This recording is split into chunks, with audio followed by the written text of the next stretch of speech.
Tutur Tinula, sebuah sandiwara radio serial, produksi Sanggar Cerita dan teater Sanggar Prativi. Sebuah kisah dengan latar belakang sejarah runtuhnya Singasari dan berdirinya Kerajaan Majapahit. Kali ini mengetengahkan episode ke-7 dengan judul Mata Air di Tanah Gersang.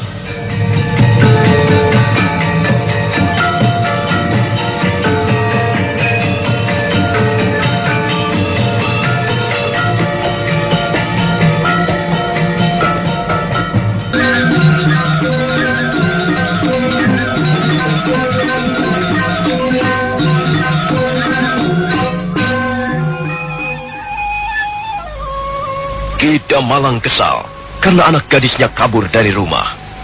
Dia sudah mencari ke sana kemari, tapi tali-tali tidak juga diketemukan. Dia mencurigai tamunya yang datang semalam. Nyai Damalang istrinya sebenarnya tidak setuju tali-tali diserahkan pada Ki Surabaya. Tapi perempuan yang sedang dalam keadaan sakit itu tidak bisa berbuat apa-apa. Dia takut dan terpaksa mengikuti keinginan suaminya. Kau percaya saja padaku, Nyi. Tali-tali akan bahagia menjadi istri Ki Surabaya. Iya, Ki Surabaya memang seorang juragan yang kaya raya, Pak. Nah, semua orang sudah tahu bahwa Ki Surabaya adalah seorang juragan yang kaya raya.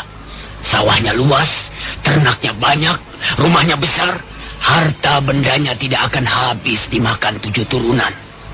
Nah, kalau tali-tali menjadi istrinya, kita juga yang akan ikut menikmati hasilnya, Nyi. Bukan hanya hutang kita lunas, tapi kita juga pasti akan kecipratan kekayaannya. Harta benda saja yang kau pikirkan, Pak. Lah, ya tentu saja, Nyi. Harta benda itu penting. Orang dihargai oleh masyarakat karena harta bendanya. Nah, kalau kita punya menantu orang seperti Ki Surabaya, sekalipun dia sudah cukup tua, derajat kita akan ikut naik, Nyi. Orang-orang tidak akan memandang dengan sebelah mata lagi pada keluarga kita. Nah, sudahlah. Serahkan urusan ini padaku. Kau tinggal terima jadi saja. Bagaimanapun juga, tali-tali harus menjadi istri Ki Surabaya. Tapi kurang ajar. Pasti orang itulah yang menyembunyikan tali-tali. Maksudku tamu yang semalam itu. Kurang masem. Tapi dia akan bernasib celaka di gurung-gurung. Dia akan segera berhadapan dengan Ki Surabaya dan kaki tangannya. Pak, mau kemana? Kau tunggu di rumahnya. Aku akan menemui Ki Surabaya.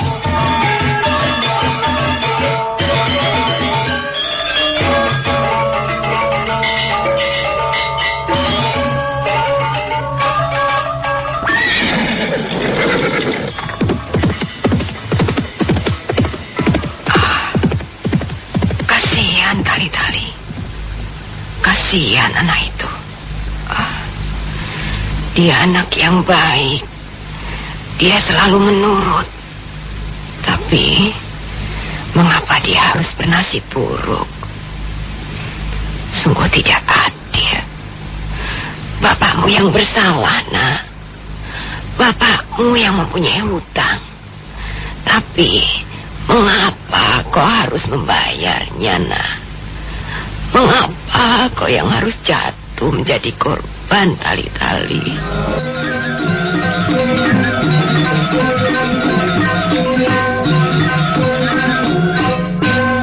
Jadi, sekarang bagaimana, Ki Damalang?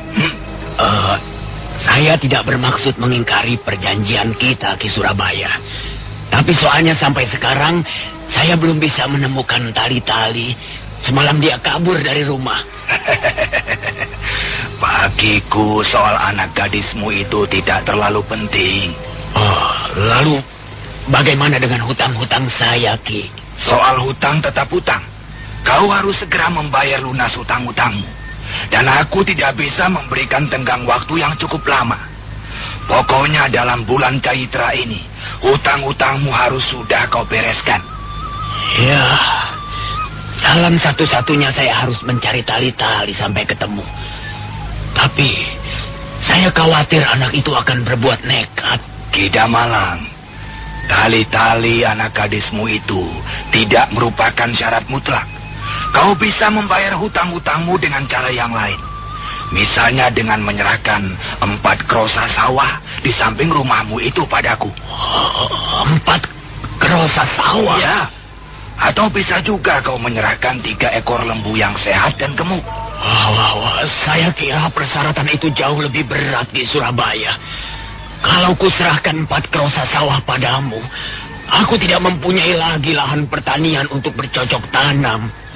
Sedangkan 3 ekor lembu gemuk yang kau minta itu, dari mana aku mendapatkannya? Ya, maka lebih baik kita kembali pada perjanjian semula. Maksudku kita kembali pada persoalan tali-tali. Ya, terserah padamu, Ki Damalang. Aku menurut saja. Aku tadi hanya ingin mengemukakan pilihan lain. Tapi bagaimana kalau kau tidak bisa menemui anak gadismu, Ki Damalang? Itu urusanku. Aku sudah dapat memastikan. Pasti gara-gara tamu yang datang semalam. Kurang ajar benar. Ada apa, Ki Damalang? Siapa tamu yang kau maksudkan itu? Pasti dialah yang menyembunyikan tali-tali. Orang itu memang sombong benar. Tapi kukira dia cukup mempunyai keberanian. Dia bahkan berani berkacak pinggang di depanku dan menantangmu, Ki Surabaya. Apa? Dia berani menantang aku? Siapa orang yang kau maksudkan itu, Ki Damalang? Entahlah. Dia bukan orang desa Gurung-Gurung. Mungkin dia berasal dari desa yang jauh. Dia datang untuk mencarikan obat temannya yang terluka. Tapi aku telah menolak. Dan rupanya dia merasa kesal karena sikapku. Mungkin, ya, dia itulah yang menculik tali-tali anak gadisku. Bukankah perbuatannya itu sama saja dengan menampar wajah kita, warga desa Gurung-Gurung ini? Orang itu harus diberi pelajaran. Dia sama sekali menganggap remeh padamu, Ki Surabaya. Dia sama sekali tidak mau ambil peduli ketika aku katakan bahwa tali-tali adalah calon istrimu. Kurang ajar benar orang itu. Cukup, Ki Damalang. Sekarang tunjukkan di mana orang itu berada. Ayo cepat. Sekarang ini dia berada di Candi Palah Panataran. Kau tahu pasti?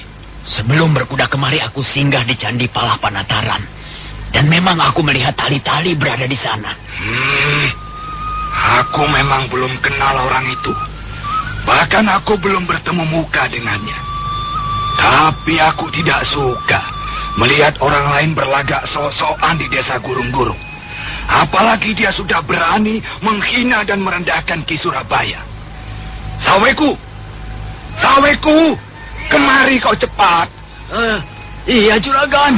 Cepat kumpulkan teman-temanmu di halaman. Berapa orang, Juragan? 10 orang. Suruh mereka menyiapkan kudanya masing-masing. Dan katakan pada mereka bahwa sekarang juga kita akan berangkat ke Candi Palah Panataran. Baik, Juragan.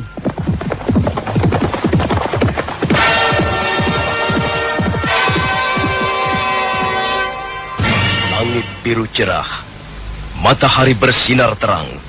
Cahayanya menghangatkan pucuk daun-daun selaga yang tumbuh di sekitar Candi Palah Panataran. Arya Kamandanu sedang berbicara dengan tali-tali di ruangan depan candi. Usiamu memang masih terlalu muda, tali-tali. Sepertinya kau belum pantas mempunyai seorang suami. Saya memang belum ingin bersuami, Tuan.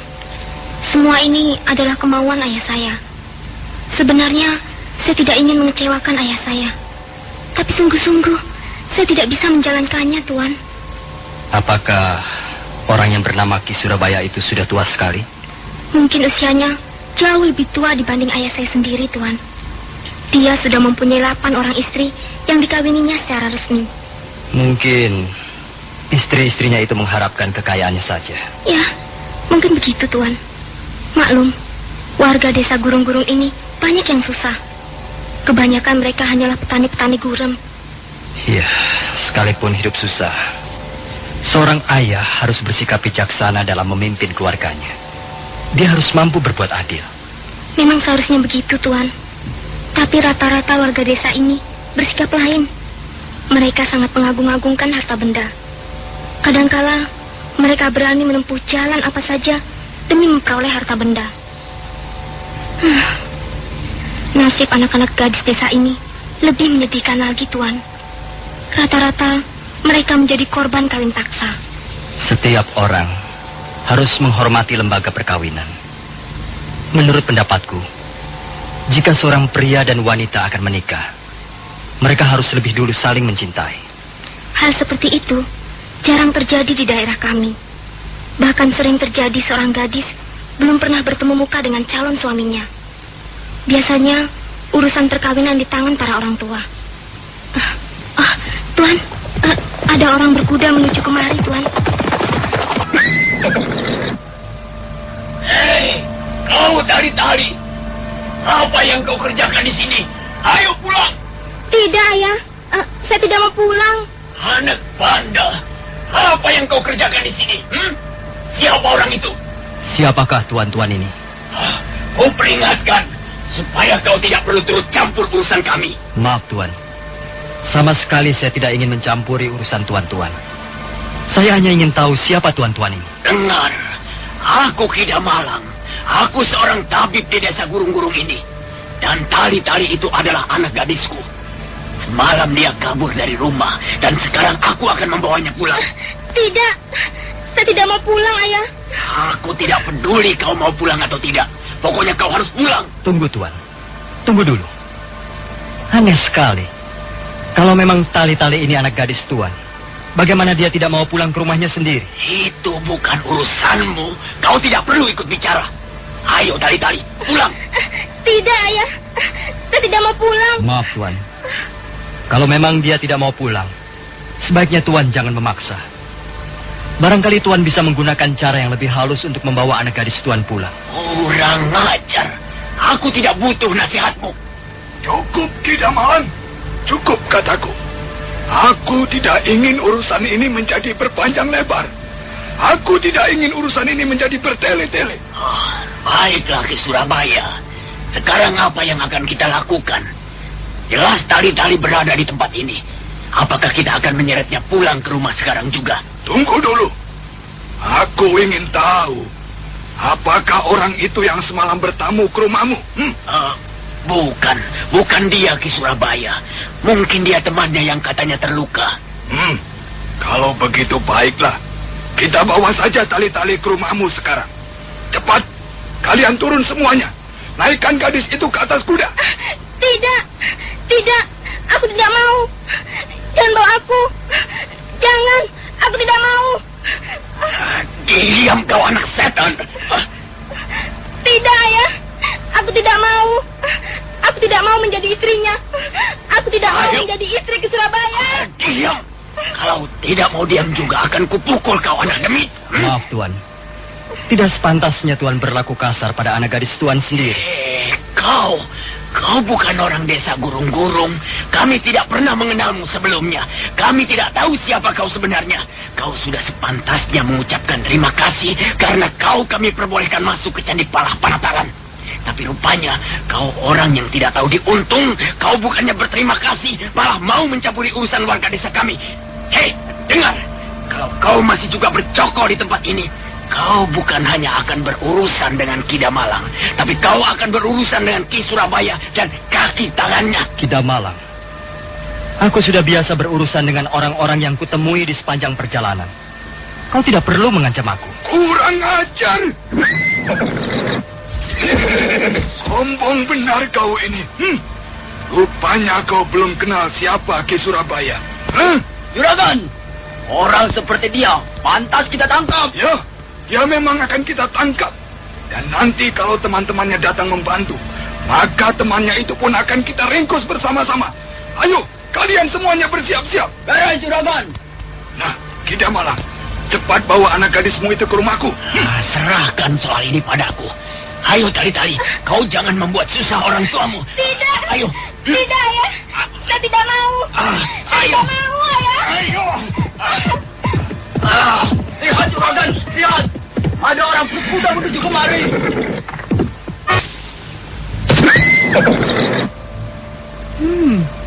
Ada banyak tamu rupanya. Iya, dia inilah orangnya Ki Surabaya. Dia inilah orangnya yang semalam datang ke rumahku. Dialah yang membuat gara-gara. Sekarang kau baru tahu rasa. Kalian berdua akan segera berhadapan dengan Ki Surabaya. Kalian akan segera tahu siapa Ki Surabaya. Kebetulan sekali aku belum mempunyai kenalan di desa ini. Apakah Ki Surabaya itu orang yang menarik untuk dijadikan seorang teman? Kurang ajar, kau sombong sekali. Tunggu, Ki Damalang. Tunggu. Apakah benar orang itu yang telah berani menantang aku? Benar, Ki Surabaya. Lihat saja laga-lagunya itu. Apa kau tidak salah, Ki Damalang? Salah. Apa maksudmu, Ki Surabaya? Coba perhatikan baik-baik. Bukankah dia seorang wanita yang cukup cantik? Bahkan dia jauh lebih cantik daripada Tali-Tali, anak gadismu itu. Wah. Rugi kalau aku harus bermusuhan dengan seorang gadis cantik. Lihat Ki Damalang. Bukankah dia jauh lebih pantas menjadi istriku yang paling muda? Rupanya orang yang bernama Ki Surabaya mempunyai selera yang cukup baik tentang calon-calon istrinya. Tentang calon-calon gundiknya. Ya, benar. Kau benar sekali, anak manis. Seleraku memang cukup tinggi. Sekalipun sudah tua. Tapi pandangan mataku masih tetap awas. Aku masih bisa membedakan dengan jelas mana perempuan cantik dan mana perempuan yang kurang cantik. Sudahlah. Apa gunanya kita bicara ngalor ngidul? Sekarang apa persoalannya? Persoalannya adalah Tali-Tali. Anak gadis Ki Damalang itu harus segera ku bawa pulang ke rumahku. Oh, kenapa dia harus kau bawa pulang? Bukankah dia masih mempunyai orang tua? Akulah orang tuanya. Dan aku sudah mengizinkan Tali-Tali dibawa pulang ke rumah Ki Surabaya. Kecuali Ki Damalang bisa membayar hutang-hutangnya padaku. Oh, jadi soal hutang piutang? Ya, soal hutang piutang. Kasihan sekali. Kasihan sekali nasib gadis yang bernama Tali-Tali ini. Masa depannya harus dikorbankan untuk membayar hutang. Memang seperti itulah perjanjian kami sebagai orang tuanya. Dan Ki Damalang sudah merelakannya. Bagaimana kalau misalnya aku mengusulkan cara penyelesaian yang lain? Kukira kau tidak mempunyai uang yang cukup untuk kau sombongkan di depanku. Iya, dia memang tidak punya uang.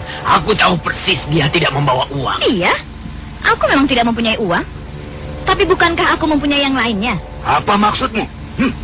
Kau mempunyai barang-barang perhiasan? Apa itu? Emas, berlian, butir-butir intan? Boleh saja. Mari kita perhitungkan bersama-sama. Tidak usah, Ki Surabaya. Tidak usah. Aku tidak mempunyai uang. Juga perhiasan seperti yang kau sebutkan itu tadi. Tapi setidak-tidaknya, seperti yang telah kau katakan tadi, aku mempunyai penampilan yang cukup cantik, bukan?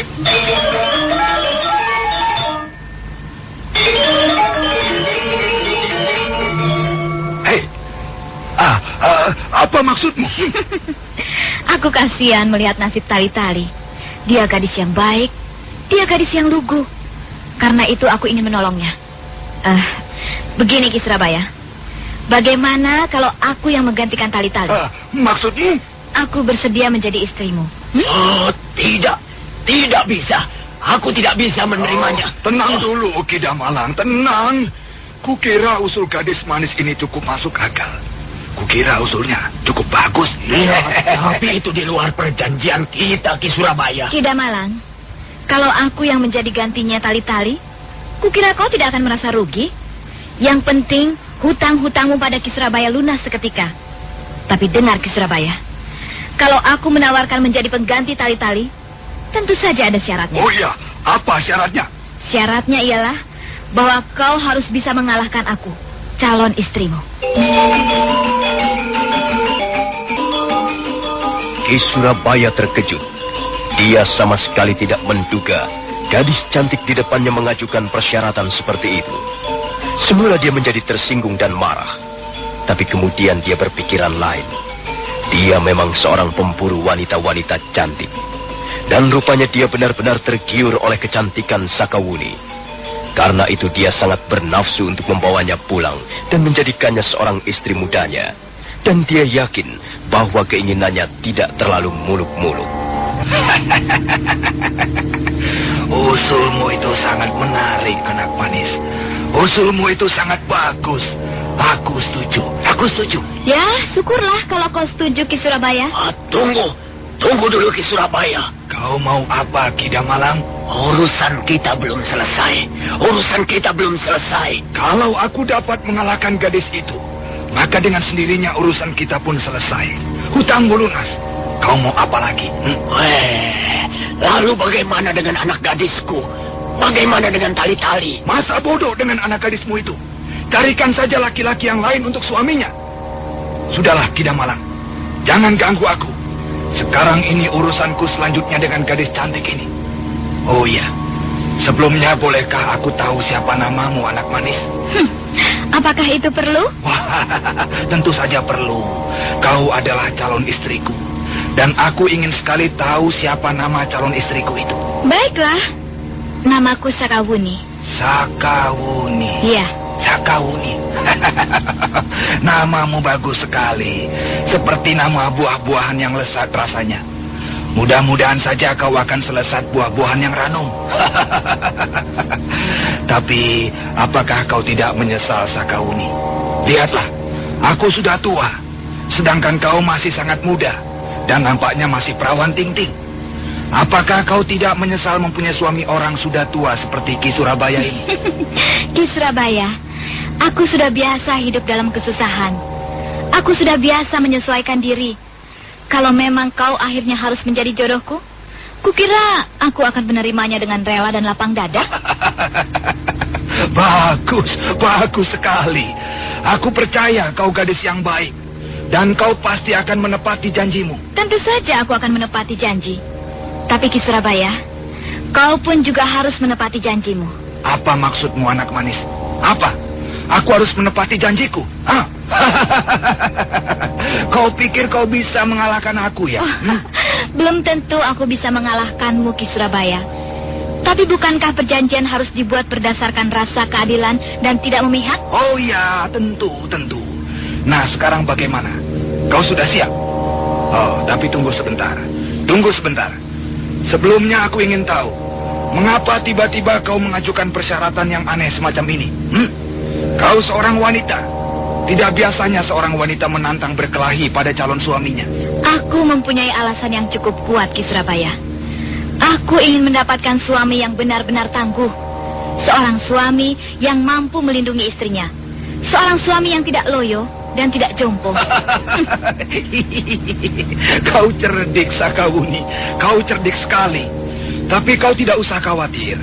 Ki Surabaya bukan laki-laki yang loyo. Ki Surabaya bukan orang jompo. Kau nanti akan membuktikan sendiri. Tenagaku masih cukup besar.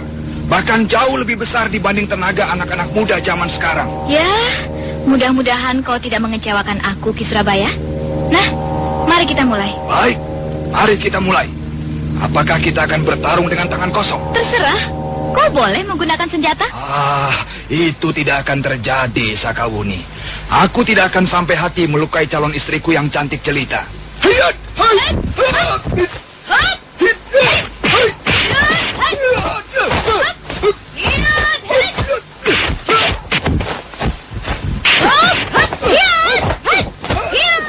Semula Ki Surabaya menganggap enteng lawannya. Dia hanya menyerang ala kadarnya. Sebelum dia segera berlalu, Sakawuni melayani serangan-serangan Ki Surabaya dengan tenang sekali. Pukulan, tendangan ataupun sodokan Ki Surabaya dapat ditepiskan ataupun dihindari dengan manis. Lama-kelamaan Ki Surabaya menjadi gusar juga. Selanjutnya dia mulai meningkatkan serangan-serangannya. Dia terus membunuh Sakawuni. Tapi dia benar-benar merasa heran. Kemudian dia mulai menyadari bahwa lawannya bukanlah wanita sembarangan. Karena itu, buru-buru dia merubah sikapnya. Sekarang dia benar-benar bertarung dengan seluruh kemampuannya. Melihat lawannya sungguh-sungguh menyerang dan ingin segera merobohkannya, Sakawuni pun tidak tinggal diam. Dia pun segera mengeluarkan jurus-jurusnya yang berbahaya. Dan suatu ketika, dia dapat melihat kelengahan Ki Surabaya. Kesempatan itu digunakan dengan sebaik-baiknya. Juragan tidak apa-apa. Kurang ajar. Demi elek. Perempuan itu rupanya mau mempermainkan aku. Awas kau. Minggir kau, saweku. Jangan turut campur urusan ini. Minggir kalian semuanya. Belum ku beri aba-aba. Kalian tidak boleh turun tangan. Nah, Sakauni, sekarang aku baru tahu. Rupanya kau sengaja hendak mengecoh Ki Surabaya. Rupanya kau sengaja hendak mempermainkan nama baikku. Sekarang mari kita lanjutkan pertarungan ini. Hei Ki Surabaya, agaknya sekarang kau membutuhkan senjata. Bukankah kau sudah berkata bahwa kau tidak sampai hati melihat calon istrimu terluka? Setan betina, tutup mulutmu.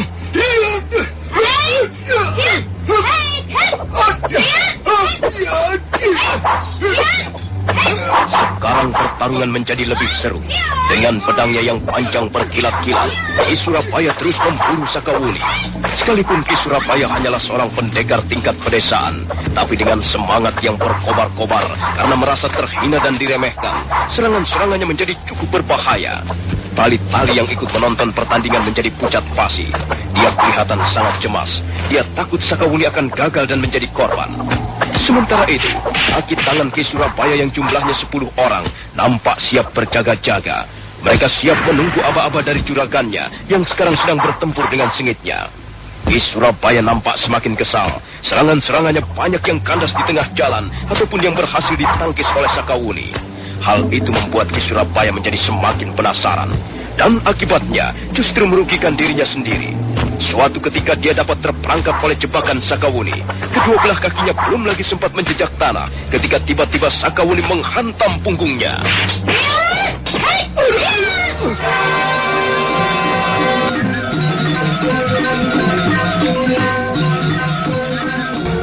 Kurang asam. Kadal buntung.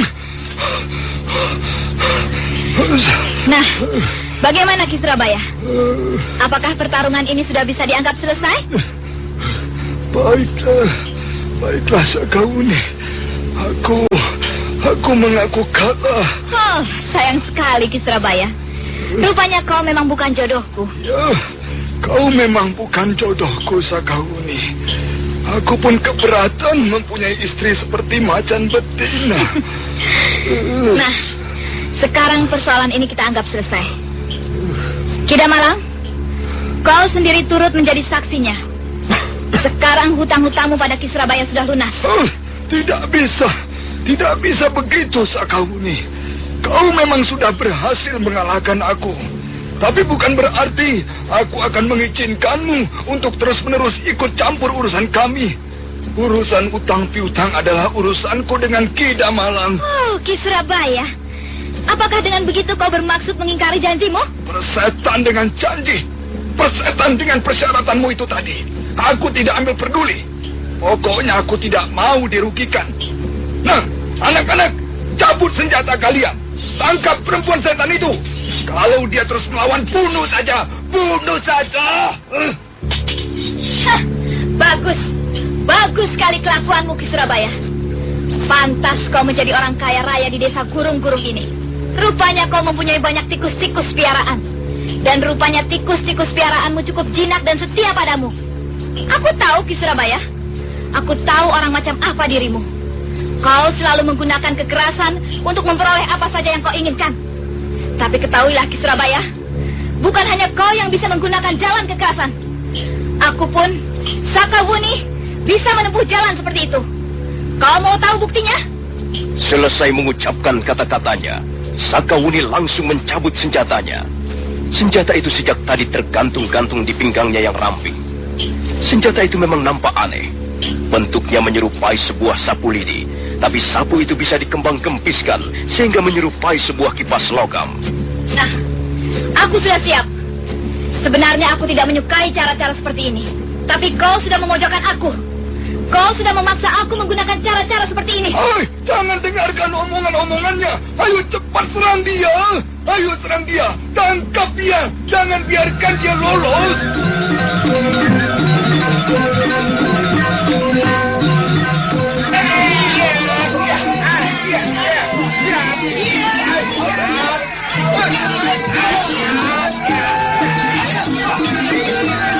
Sekarang Sakawuni benar-benar bertarung dengan seluruh kemampuan. Sebenarnya kemampuan ilmu kanuragan yang dimiliki kaki tangan Ki Surabaya tidaklah terlalu tinggi. Namun mengingat jumlah mereka cukup banyak, maka Sakawuni merasa perlu untuk tetap waspada. Setelah melampaui 10 jurus, Sakawuni berhasil merobohkan salah seorang kaki tangan Ki Surabaya. Menginjak jurus ke-14, seorang lagi roboh. Sakawuni terus mengamuk bagaikan singa betina terluka. Senjatanya yang aneh berdesingan di udara. Belum sampai 20 jurus, nampak 2 orang lagi roboh tak berkutik. Ki Surabaya ternganga keheranan. Dia kelihatan gugup, tapi memang kelihatannya Sakawuni terlalu tangguh untuk dikalahkan oleh kaki tangannya. Tunggu! Hentikan! Hentikan! Mundur semua! Mundur! Huh?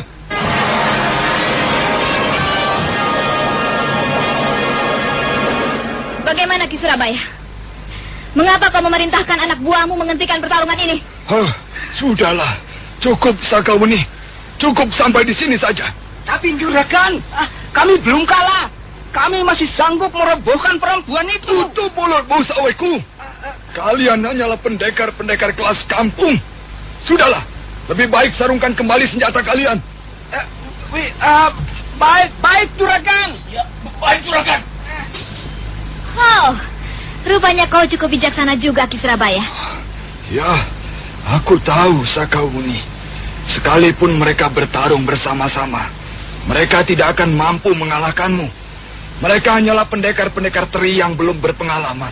Lalu sekarang bagaimana urusannya? Maksudku, bagaimana dengan janjimu itu tadi? Ya, karena aku sudah kalah, tentu saja aku harus menepati janjiku. Jadi mulai hari ini kau menganggap lunas hutang-hutang Kidamalang padamu? Ya, begitulah. Mulai hari ini, Kidamalang tidak mempunyai hutang-hutang apa-apa padaku. Bagus. Dengar Kidamalang. Mulai hari ini, hutang-hutangmu pada Ki Surabaya sudah dianggap lunas. Tapi bagaimana dengan tali-tali? Oh, jangan bodoh Kidamalang. Tentu saja tali-tali tidak perlu kau serahkan pada Ki Surabaya. Ya, Kidamalang. Kau tidak perlu menyerahkan anak gadismu padaku. Nah, Ki Surabaya. Sekarang kau dan orang-orangmu boleh pergi. Tapi ingat, persoalan ini sudah selesai. Jangan disambung lagi. Baiklah, Sakawuni.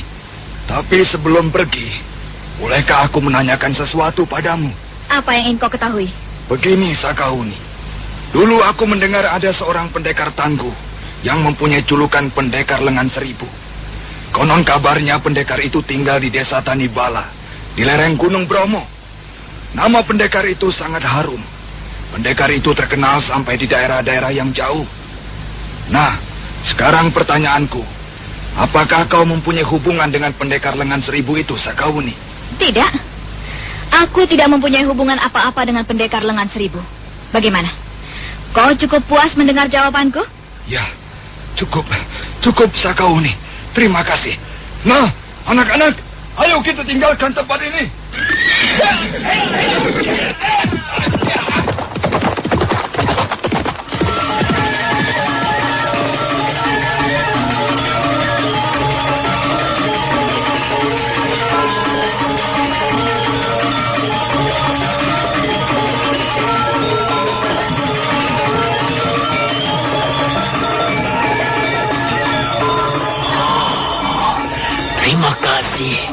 Terima kasih atas pertolonganmu, Sakawuni.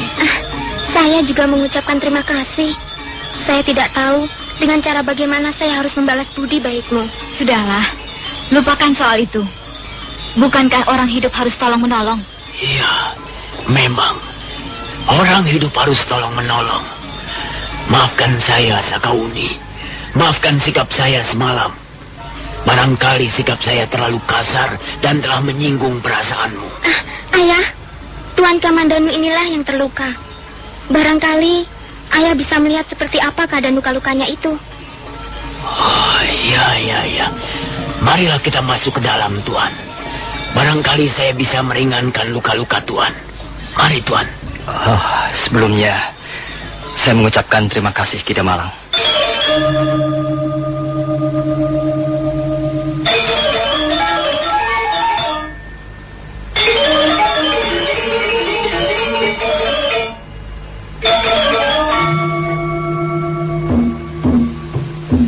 Arya Kamandanu berbaring di atas lantai ruangan Candi Palah Panataran. Ruangan itu dingin berlumut. Sesaat lamanya Ki Damalang memeriksa luka-luka yang diderita Arya Kamandanu. Begitu selesai memeriksa, kening tabib atau ahli obat desa Kurung-Kurung itu berkerut. Ya. Tuan terkena pukulan berat di 2 tempat. Apakah luka-lukanya cukup parah, Ki Damalang? Agaknya memang bukan begitu, Sakawuni. Luka di bagian dadanya tidak terlalu parah. Tapi luka di bagian lambung kirinya, kukira cukup gawat. Sebab luka itu ditimbulkan adanya racun yang cukup ganas. Lihatlah, bekasnya nampak biru kemerah-merahan. Dan lihatlah, bekas itu mulai basah dan membengkak. Ayah, apakah ayah bisa menyembuhkannya? Bukankah ayah ahli obat penawar racun? Ya, memang. Sebagai seorang ahli obat, aku juga mempelajari tentang hal-hal yang ada sangkut pautnya dengan keracunan. Tapi racun yang bersarang di lambung kiri Tuan Kamandanu ini agak aneh sifatnya. Selama ini aku belum pernah melihat gejala-gejala keracunan seperti ini. Jadi bagaimana, Ki Damalang? Apakah kau tidak bisa menyembuhkannya? Ayah, tolonglah ayah.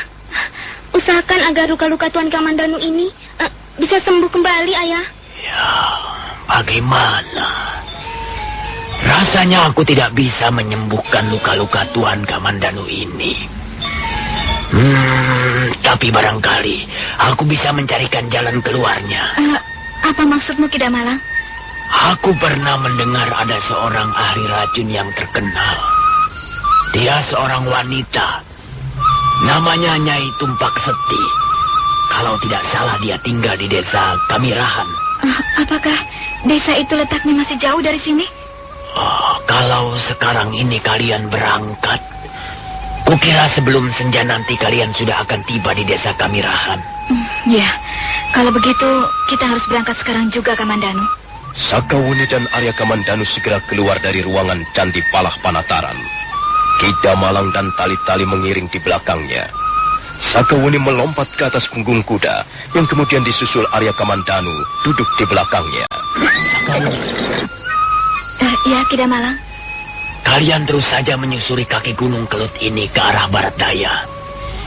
Kalian nanti akan sampai di sungai yang namanya Sungai Tempuran Pitu. Setelah menyeberangi sungai itu, kalian akan sampai di desa Kamirahan. Desa Kamirahan bersebelahan dengan Candi Lawang Wentar. Terima kasih, Ki Damalang. Nah, kami berangkat. Ya, terima kasih Sakawuni. Terima kasih atas pertolonganmu. Terima kasih, Sakawuni. Terima kasih.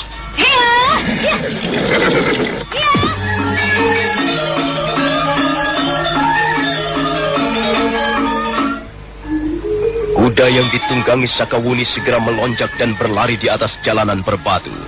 Kuda itu terus melesat ke arah selatan. Matahari masih bersinar terang. Segumpal awan nampak turun dari lereng Gunung Kelut.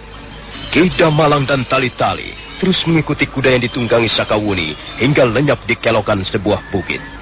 Kemudian mereka berpandangan dan saling berpelukan.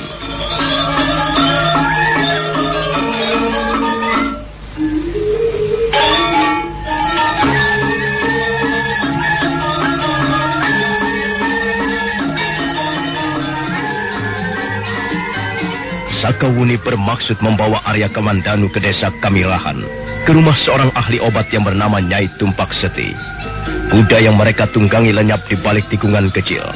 Sementara itu Ki Damalang dan anak gadisnya masih berdiri mengawasi di pelataran Candi Palah Panataran. Sesaat lamanya mereka memandangi tikungan bukit. Ya, mudah-mudahan saja luka Tuan Kamandanu bisa disembuhkan. Apa yang kau lihat, Tali-Tali? Mereka orang-orang yang baik hati, Ayah. Ya, mereka sudah pergi. Benar, Ayah. Mereka hanya singgah sebentar. Tapi kehadiran mereka yang hanya sebentar itu telah meninggalkan sesuatu yang sangat mengembirakan. Sesuatu yang terasa sejuk di hati saya. Apa maksudmu, Tali-Tali? Jarang kita menemui orang-orang seperti mereka itu, Ayah. Mereka berani berkorban untuk orang lain. Iya, mereka tidak seperti ayahmu ini. Terus terang aku ini merasa malu, Tali-Tali. Ayah tidak perlu berkecil hati. Kau tidak perlu menghibur aku. Sekarang aku telah menyadari kesalahanku. Di zaman seperti sekarang ini, banyak orang tua kurang mawas diri.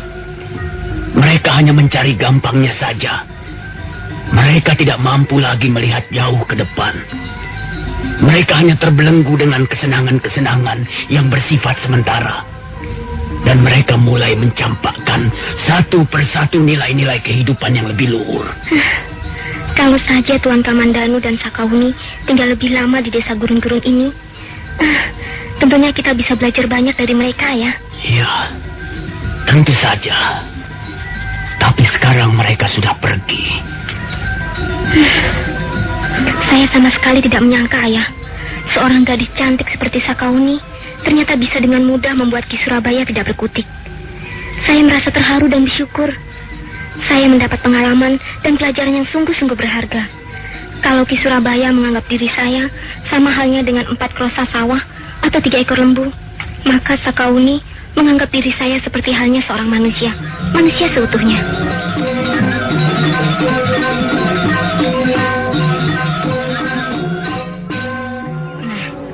Lihat, Kamandanu, lihat.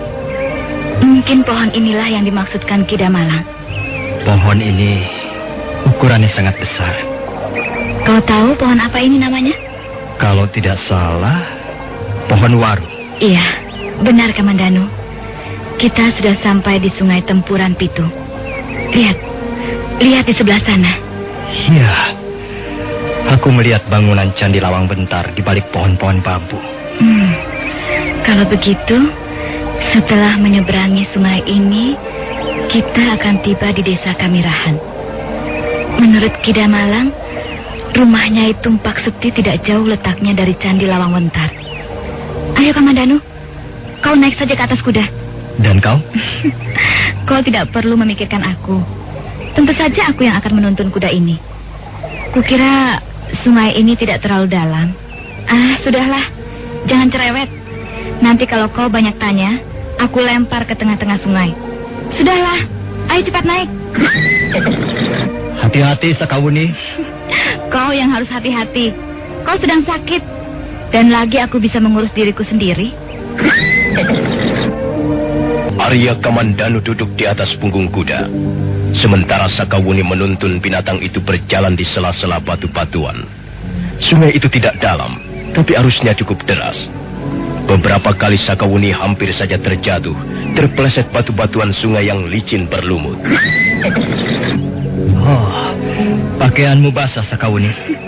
Tentu saja basah, karena aku yang harus menuntun kuda ini menyeberangi sungai. Ayolah, Kamandanu. Kau duduk agak ke belakang. Aku akan naik. Hup! Ya!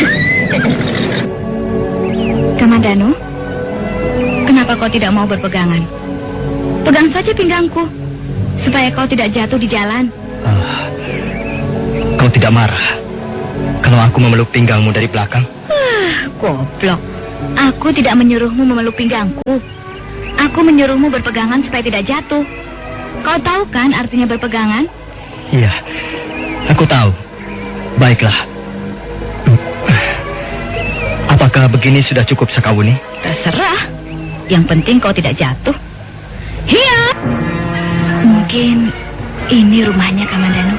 Tapi sepertinya tidak ada orang di dalam. Sepi sekali. Tapi jelas ini rumahnya. Ki Damalang mengatakan bahwa rumahnya itu Tumpak Sekti letaknya di sebelah timur Candi Lawang Wentar. Dan kita sudah memeriksa keadaan di sekitar Candi Lawang Wentar. Tak ada rumah lagi selain rumah ini. Aku mendengar langkah-langkah di dalam. Ada apa? Siapa kalian? Namaku Sakawuni. Kami datang dari jauh. Mau apa kalian datang kemari? Kami datang kemari untuk menemui Nyai Tumpak Sekti. Apakah di sini rumahnya? Ya, Akulah Nyai Tumpak Seti. Oh, aku mendengar kabar bahwa Nyai adalah seorang ahli obat-obatan. Nyai adalah seorang tabib. Ya, memang. Aku seorang tabib. Ada apa dengan temanmu itu? Apakah dia sakit? Dia terluka. Kami datang kemari untuk minta pertolongan Nyai. Baiklah. Ayo masuk. Ayo masuk saja.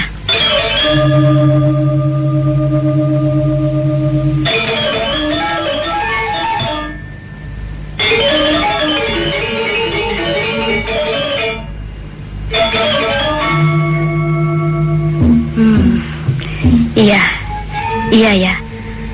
Aku sudah memeriksa luka-luka temanmu ini. Nampaknya keadaannya tidak begitu mengembirakan. Iya. Dia terkena pukulan tenaga dalam. Aku tahu.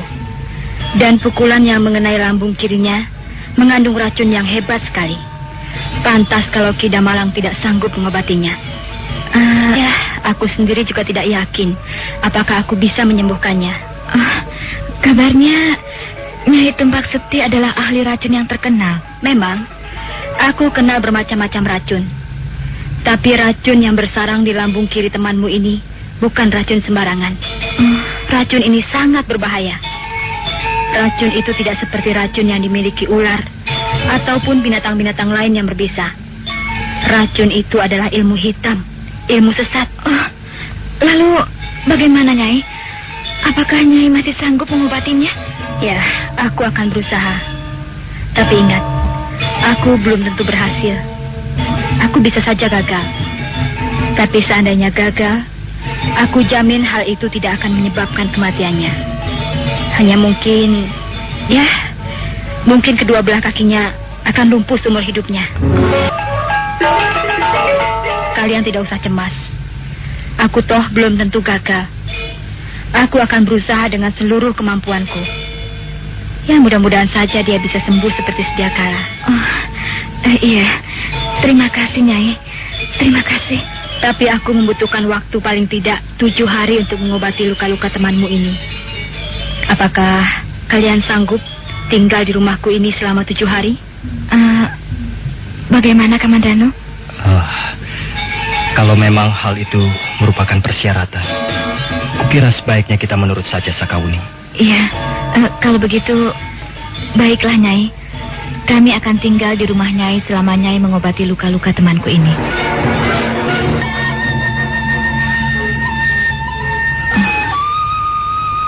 Aku sungguh-sungguh tidak menduga. Kukira seorang ahli obat-obatan semuanya adalah orang tua. Rupanya ada juga seorang ahli obat-obatan yang cantik jelita. Bagaimana pendapatmu, Kamandano? Kau ini sedang berbicara tentang apa, Sakawuni? Kau jangan berlagak tidak tahu. Kau memang orang lugu. Tapi kau pasti mengerti apa yang baru saja kukatakan. Aku mengatakan bahwa Nyai Tumpak Seti itu adalah seorang ahli obat-obatan yang cantik jelita. Nah, bagaimana pendapatmu? Kau tidak perlu malu, Kamandano. Katakan saja bahwa kau setuju dengan pendapatku. Benar kan? Ayo, kau harus mau mengatakannya. Kau ini aneh-aneh saja, Sakawuni. Aku harus mengatakan apa? Katakan bahwa Nyai Tumpak Seti adalah seorang ahli obat-obatan yang cantik jelita. Kukira umurnya belum mencapai 30 tahun. Nampaknya dia awet muda. Tubuhnya masih berisi. Kukira dia adalah seorang wanita yang cukup menggairahkan. Kamandano? Ada apa? Sebel. Kau masih juga pura-pura bodoh. Pura-pura linglung.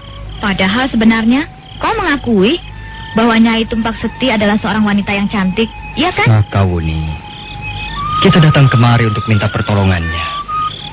Kita tidak boleh mempermasalahkan apakah dia cantik atau tidak. Yang penting dia itu menguasai ilmu pengobatan dan bersedia mengobati luka-lukaku ini. Aku yakin kau akan segera sembuh. Atau malah sebaliknya, kau tidak akan sembuh-sembuh. Dan dia akan mengobatimu terus-menerus. Dan selamanya kau akan tinggal di sini. Kau jangan mengada-ngada. Kalau sampai dia mendengar, dia bisa tersinggung nanti. Kau takut menyinggung perasaannya ya? Kita masih mengharapkan pertolongannya. Ya sudah. Aku tidak apa-apa kok. Kau mau sembuh atau tidak, bukan urusanku.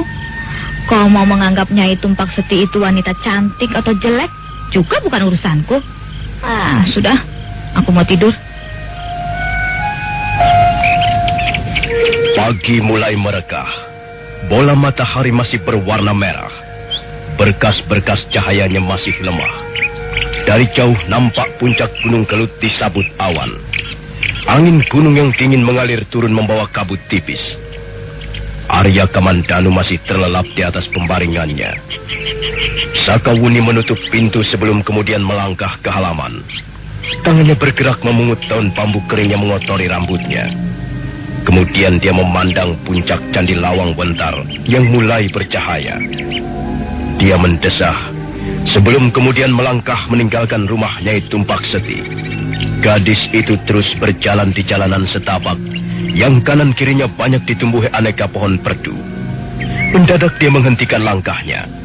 Di depannya muncul seorang wanita cantik dari balik tanaman perdu. Tangan wanita itu menjinjing sekeranjang daun-daunan. Wanita itu kemudian tersenyum padanya. Kau sudah bangun, Sakawuni? Iya. Aku biasa bangun pagi. Bagaimana temanmu? Dia masih tidur. Dia memang pemalas. Jangan begitu. Temanmu itu dalam keadaan sakit. Lebih baik dia banyak istirahat. Bagaimana? Apakah kalian bisa tidur pulas malam? Ya. Kami tidur pulas sekali.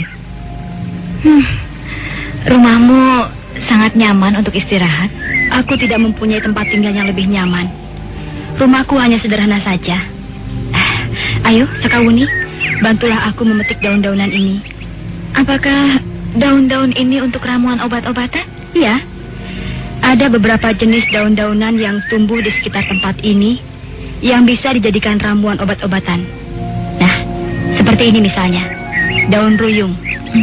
Atau daun belalang merah, atau daun bangi. 3 macam daun ini mempunyai khasiat untuk menyembuhkan gigitan binatang-binatang berbisa seperti ular atau kalajengking. Oh iya. Ayo, Sakawuni, bantu aku memetik daun-daunan ini. Kau tinggal bersama siapa di rumahmu? Aku tinggal sendirian saja. Kenapa? Kau tidak mempunyai suami? Ya, aku pernah mempunyai suami. Tapi rupanya kami tidak cocok. Kami lalu mengambil keputusan untuk bercerai. Suamiku itu masih anak kepala desa Kamirahan. Dia masih terlalu muda. Sayang sekali. Kukira suamimu itu kurang bijaksana. Apa maksudmu? Ya, di samping kurang bijaksana, kukira bekas suamimu itu seorang laki-laki yang bodoh. Apa maksudmu, Sakawuni? Kukira hanya seorang laki-laki yang bodoh yang mau bercerai dengan istrinya yang mempunyai wajah cantik seperti Nyai Tumpak Seti. Kau Sakawuni, kau masih terlalu muda. Dan lagi aku bukanlah seorang wanita yang terlalu istimewa. Mungkin saja suamiku itu mempunyai pandangan yang lain yang melebihi aku. Dia seorang laki-laki. Bagaimanapun juga, dunia seorang laki-laki jauh lebih luas dibandingkan dunia kaum wanita. Masa begitu? Aku tidak setuju. Walaupun seorang perempuan, kukira duniaku cukup luas. Aku bisa pergi kemana saja. Duniaku seluas cakrawala. Ya, kulihat kau memang agak berbeda dengan gadis-gadis lain. Aku ini sangat mendambakan kemerdekaan. Aku tidak ingin menjadi katak dalam tempurung. Aku ingin bebas. Sebebas burung-burung yang terbang di udara. Sebebas angin yang bertiup sepanjang musim. Sakawuni, apa muka sebenarnya Arya Kamandanu? Apa? Kau mengatakan bahwa Arya Kamandanu saudara tuamu, kakakmu sendiri. Apakah benar bahwa Arya Kamandanu itu adalah kakakmu sendiri? Iya, memang. Dia itu kakakku sendiri. Ada apa? Tidak. Aku hanya sekedar ingin tahu saja. Tapi sepertinya dia bukan saudara tuamu. Kukira dia lebih tepat menjadi kekasihmu, atau pacarmu, atau suamimu. Sudahlah. Aku tidak mau bicara soal itu. Kukira daun-daun ini sudah cukup banyak. Apakah masih juga kurang? Ya, kukira sudah cukup. Sekarang mari kita pulang. Lihat, semua jenis daun-daunan ini sudah kuramu dengan baik. Sekarang aku akan mengobati luka temanmu itu. Ya, silahkan. Aku akan menunggu di sini. Tidak bisa, Sakawuni. Kau jangan menunggu di sini. Kau harus pergi. Hah? Apa? Aku harus pergi? Kenapa? Maksudku, kau jangan berada di ruangan ini. Aku harus memborehi tubuh temanmu dengan ramuan daun-daunan ini. Aku juga akan mengurut seluruh tubuhnya sampai merata. Dan aku tidak biasa bekerja dengan ditunggui seseorang. Maksudku, kau boleh berjalan-jalan di luar. Ya, pergilah kemana kau suka. Nanti setelah selesai, kau boleh kembali lagi ke rumah ini. Mengapa harus begitu? Tapi baiklah, terserah kau saja. Aku akan pergi. Kalau perlu, aku tidak akan kembali lagi. Jangan kau kira aku tidak tahu. Aku pun seorang wanita. Aku tahu apa yang kau sembunyikan di dalam hatimu, Nyai Tumpak Seti. Pasti. Pasti. Kau hanya ingin berdua saja dengan Kamandanu. Aku tahu wanita macam apa kau sebenarnya. Tukang menggoda laki-laki.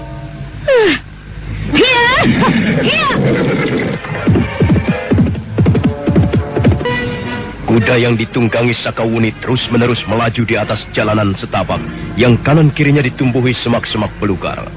Wajah gadis Tanipala itu nampak kesal sekali. Dia terus mengaburkan kudanya ke arah Candi Lawang Wentar. Tak lama kemudian dia telah sampai di halaman candi. Bangunan candi itu nampak angker. Dia berdiri di atas lereng bukit bagaikan seekor makhluk purba yang terkena pengaruh sihir sehingga tidak berdaya lagi. Setelah menampatkan kudanya di bawah pohon, Sakawuni segera melompat ke arah tangga candi. Dan sebentar kemudian, dia sudah berada di dalam ruangan Candi Lawang Wentar. Terus terang, aku tidak suka melihat sikapnya itu Tumpak Seti. Aku tidak percaya dia adalah seorang tabib yang hebat. Dia lebih tepat menjadi seorang perempuan yang senang berpetualang dengan cintanya. Dia memang cantik. Dia pantas memperoleh perhatian yang khusus dari laki-laki.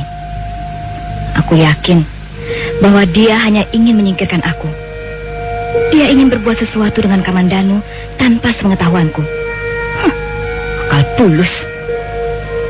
Ya, semua itu tergantung pada Kamandanu sendiri.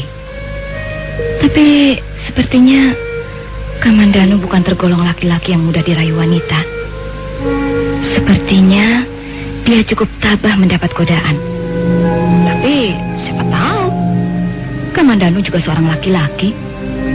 Dan Nyai Tumpak Seti adalah seorang perempuan cantik. Dan sekarang mereka berdua berada di dalam satu ruangan tertutup. Apa saja bisa terjadi jika seorang laki-laki dan seorang wanita berada di dalam ruangan tertutup. Kurang ajar. Aku menyesal telah datang ke desa Kamirahan. Aku menyesal telah membawa Arya Kamandanu ke rumahnya Tumpak Seti. Tapi mudah-mudahan saja tidak terjadi apa-apa. Mudah-mudahan saja Arya Kamandanu tidak terlena oleh rayuannya Tumpak Seti. Tapi ada apa dengan diriku ini? Ada apa denganmu, Sakawuni? Mengapa kau menjadi gelisah tak menentu? Mengapa hatimu menjadi panas? Mengapa kau menjadi belingsatan sendiri? Apa yang sedang kau alami sekarang ini, Sakawuni? Apa sebenarnya yang sedang kau rasakan? Aku tidak tahu. Aku sama sekali tidak tahu. Aku tidak tahu ada apa dengan diriku ini.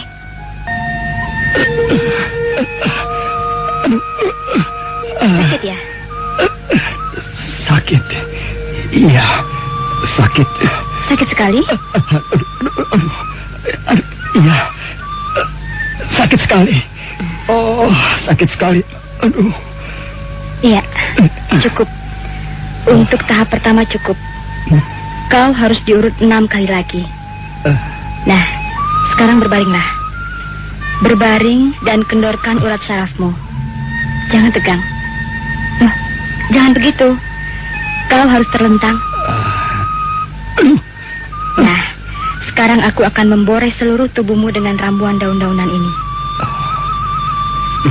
Ramuan daun-daunan ini sangat sedap, bukan? Iya. Baunya wangi sekali.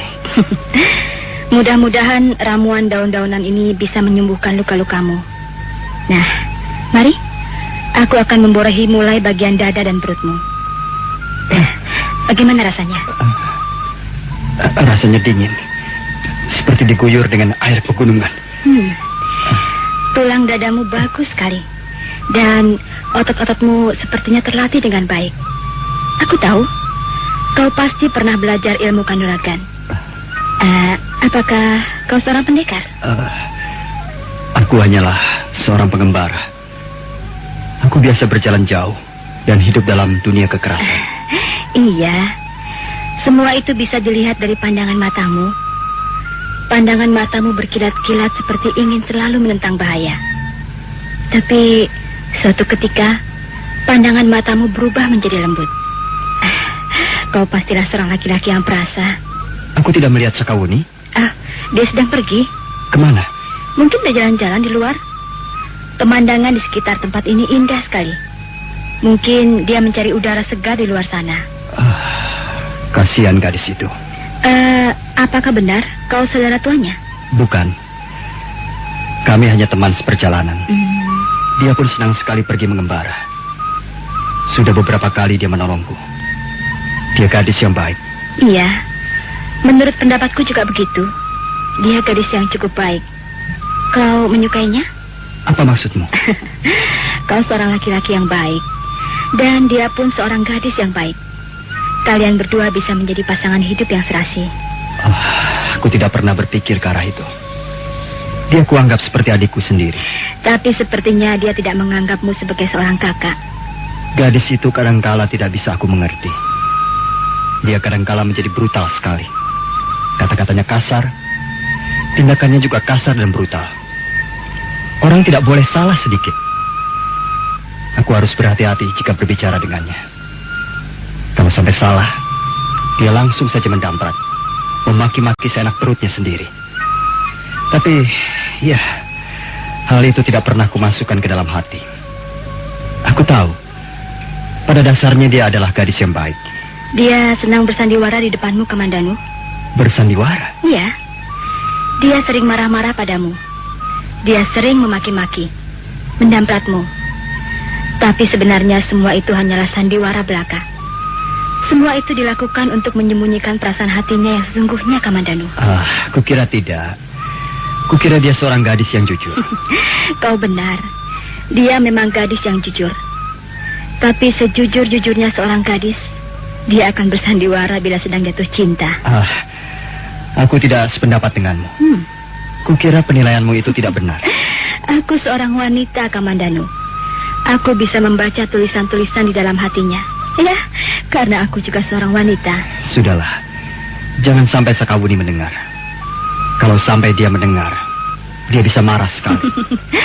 Apakah dia marah atau tidak, tergantung dari sikapmu, Kamandanu.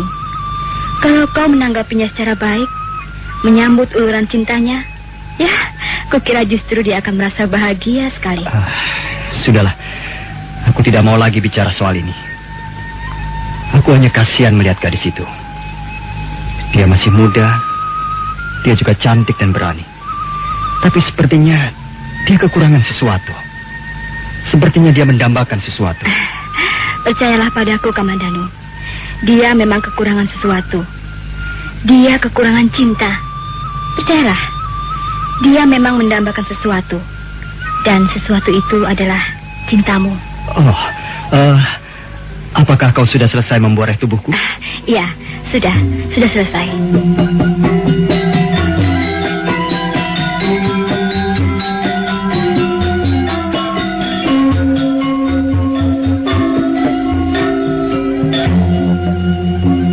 Selesai memboreh tubuh Arya Kamandanu dengan ramuan daun-daunan, Nyai Tumpak Seti segera pergi ke belakang. Dia mencuci perabotan yang berupa kuali-kuali tanah untuk tempat obat-obatan di sebuah pancuran kecil. Sementara itu, Arya Kamandanu jatuh tertidur dengan pulas sekali. Dia terbangun menjelang sore hari. Dia segera duduk begitu melihat Nyai Tumpak Seti masuk sambil membawa sepanci kecil bubur santan. Makanlah, Kamandanu. Aku membuat bubur santan dan gula merah sedikit untukmu. Makanlah, supaya perutmu tidak kosong. Aku belum melihat Sekawuni. Kemana dia? Iya, seharusnya dia sudah kembali. Apakah dia tidak mengatakan mau kemana? Tidak. Sudahlah, kau tidak perlu merisaukannya. Aku khawatir dia akan mendapat bahaya. Gadis itu sangat brutal dan berani. Sudahlah, lebih baik sekarang ini kau makan. Soal Sakawuni, biarlah aku yang akan mencarinya.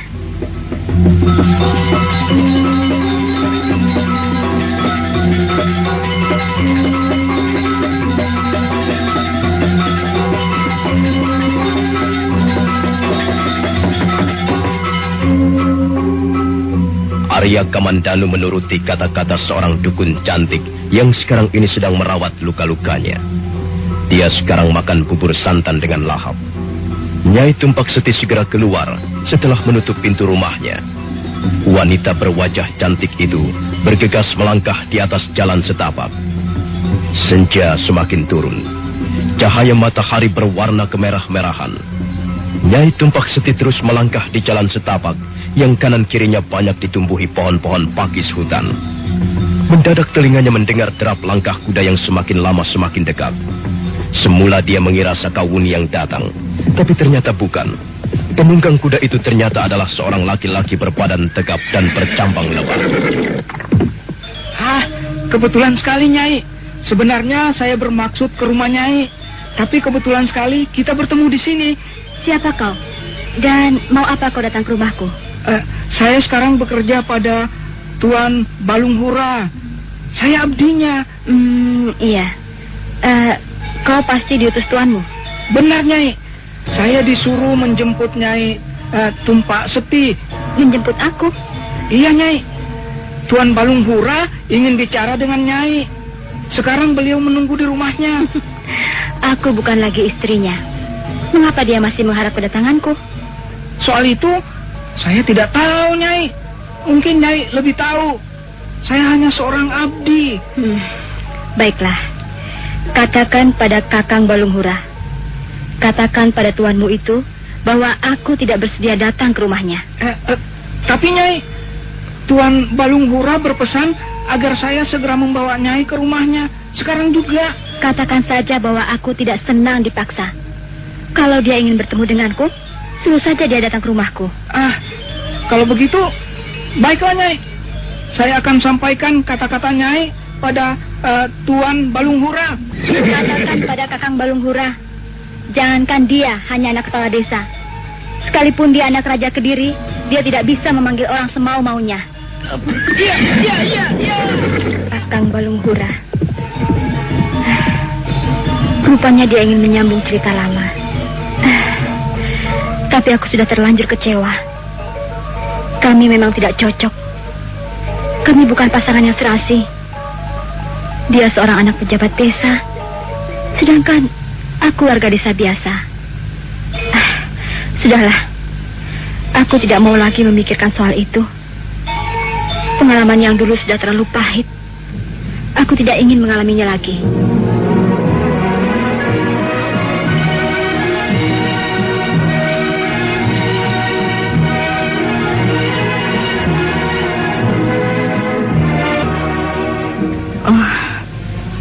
Rupanya hari sudah menjadi malam. Tempat ini sungguh menyeramkan. Tapi di samping menyeramkan, tempat ini sebenarnya juga sangat menenteramkan. Suasana sangat sepi. Ya, sepertinya hatiku dipisahkan dari dunia yang nyata dan dibawa ke dunia lain yang berbahaya. Aku melihat ada bayangan manusia bergerak-gerak di balik semak belukar itu. Aku harus berhati-hati. Iya, benar. Dia seorang manusia. Dan rupanya Dia bermaksud datang ke Candi Lawang Wentar ini. Lanjut, Sakawuni. Kira siapa? Kiranya kau, Nyai Tumpak Seti. Hari sudah malam. Mengapa kau belum pulang juga, Sakawuni? Apakah kau sudah selesai mengobatinya? Ya, sudah. Sudah sejak tadi. Oh, kalau belum selesai, selesaikan saja. Aku sanggup menunggu di sini. Sehari, 2 hari, 3 hari. Aku bahkan sanggup menunggu di sini 40 hari lamanya. Jangan begitu, Sakawuni. Ayolah pulang. Arya Kamandanu sudah cemas menunggu kedatanganmu. Tidak. Lebih baik kau pulang sendiri. Aku lebih senang tinggal di ruangan candi ini. Aku mau tidur di sini saja. Rupanya kau marah padaku, Sakawuni. Hah? Marah? Apa alasannya aku harus marah padamu? Aku juga seorang wanita seperti kau, Sakawuni. Aku tahu hatimu sedang dibakar cemburu. Kau jangan menuduh sembarangan, Nyai Tumpak Seti. Kau pikir aku ini siapa? Aku tidak peduli dengan kalian. Aku cukup senang dan bahagia hidup dengan caraku sendiri. Aku ini orang bebas. Aku tidak butuh ikatan apa-apa. Cemburu? Nyai Tumpak Seti, kau tidak perlu takut padaku. Arya Kamandanu itu bukan apa-apaku. Aku memang telah berdusta. Dia bukan saudara tuaku. Kami tidak mempunyai hubungan apa-apa. Kalau kau suka padanya, kau boleh mengambilnya kapan saja. Sakawuni, mengapa kau tidak mau berterus terang padaku? Aku tahu apa yang sedang kau rasakan sekarang ini. Aku dapat mendengar degup jantungmu yang menyanyikan lagu-lagu tentang cemburu. Nyai Tumpak Seti, aku justru akan marah padamu kalau kau tidak segera pergi. Sabar, Sakawuni. Aku tidak bermaksud apa-apa. Kau jangan salah paham. Pergi kau, pergi.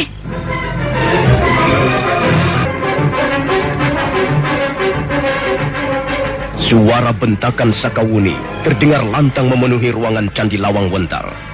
Nyai Tumpak Seti seketika terdiam. Suasana menjadi hening sesaat lamanya. Nah, bagaimanakah kisah selanjutnya? Apa yang akan dilakukan oleh Sakawuni? Apakah Nyai Tumpak Seti akhirnya bisa membujuk Sakawuni agar mau kembali ke rumahnya? Dan bagaimana dengan Balung Hura, bekas suami Nyai Tumpak Seti? Saudara pendengar, silakan menunggu seri berikutnya.